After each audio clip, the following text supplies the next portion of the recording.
नमस्कार दर्शक बंधु आपण मानकु आम चैनल फास्ट ओडिया ज्ञान रे मु स्वागत करूची। आज ए वीडियो माध्यम रे आपण माने जानि परिबे जे जो माने घर किणाकिणी करूछंती देखि चाहि घर किणंतु। एमिति घर केबे भी किणंतु नाही जहा कि आपणकु आपणकर जीवन रे अनेक समस्या देखा दे पारे। तबे दर्शक बंधु आसंतु जानिबा जदि आपण नूतन घर किणवाकू चाहूँगी किंबा कौनसी पुराणा घर किणवाई चाहूँगी तो आपण निश्चित भाव में वास्तुशास्त्र रे कहा जाइतबा अनेक गुड़िए महत्वपूर्ण कथा को अवश्य ही ध्यान देवा दरकार।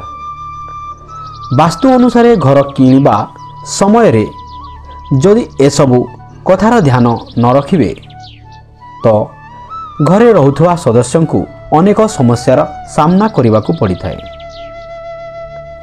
अनेक लोकंक घर सुंदरता को देखी अनेक लोक घरर सुंदरता को देखी घर किणी नहीं थांती आउ वास्तुदोष उपरे ध्यान देई न थांती जो कारणरू तांकर घरर केबे उन्नति होई न थाए। घरर बाहर केते भी सुंदर होई थाउ किंतु एमिति घरे रहुथुवा व्यक्ति सर्वदा ही करयरे बुड़ी रही थांती ताकू बारंबार संघर्ष करने को पड़ी थाए।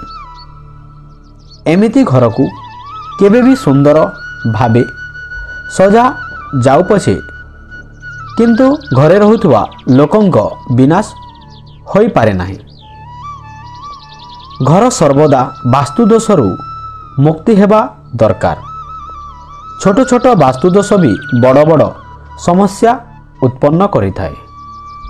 एथिपई आपण चाहिले वास्तुदोष मुक्ति घरर तलाश करंतु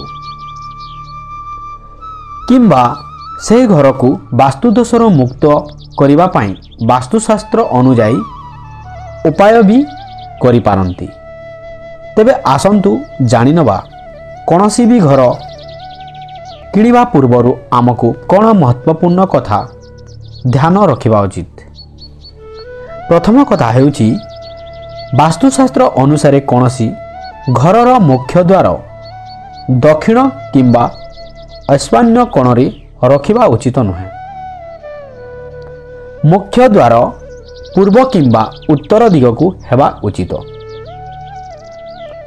घर किणवा पूर्वरु यह जानिबा उचित जे सही घरे कहार हत्या होई नथिबा दरकार।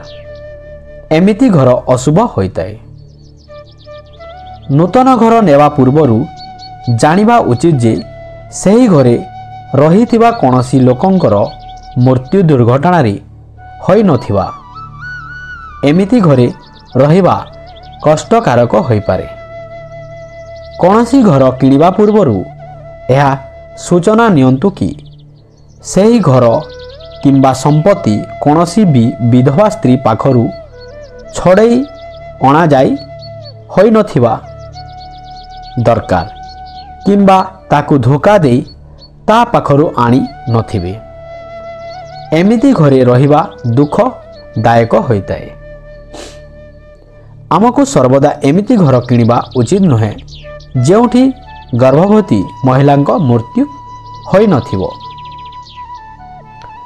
जो घरर स्त्री को शारीरिक एवं मानसिक अत्याचार होई थाए तो एमिति घरे केबे भी रहिबाकू जीवा उचित नुहे। एमिति घरे केबे भी माँ लक्ष्मी प्रवेश करती नहीं आउ सर्वदा सेई घरे दारिद्रता बास करिथाए। केबे भी एमिति घर किणवा उचित नुहे जो घरे कौनसी व्यक्तिर मृत्यु होइथिबा किंबा आत्महत्या होइथिबा। एमिति घर नकारात्मक ऊर्जा रे भरी रहिताए। एमिति घरे रहुथुबा लोक केबे भी उन्नति करि पारंती नाही। घर किणवा समय रे जानिबा उचित जे सेही घरे रहुथुबा व्यक्तिंकर संतान अछि कि नाही। संतानहीन व्यक्तिंक घर केबे भी रहिबा उचित नुहे। एमिति घरे रहिले पिलांक विकास होई न थाए।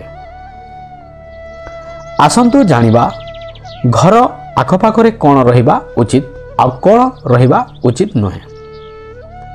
शास्त्र अनुसारे घर सामनारे श्मशान हेबा उचित नुहे किंबा द्वार किंबा झरकारु श्मशान देखा जिबा उचित नुहे।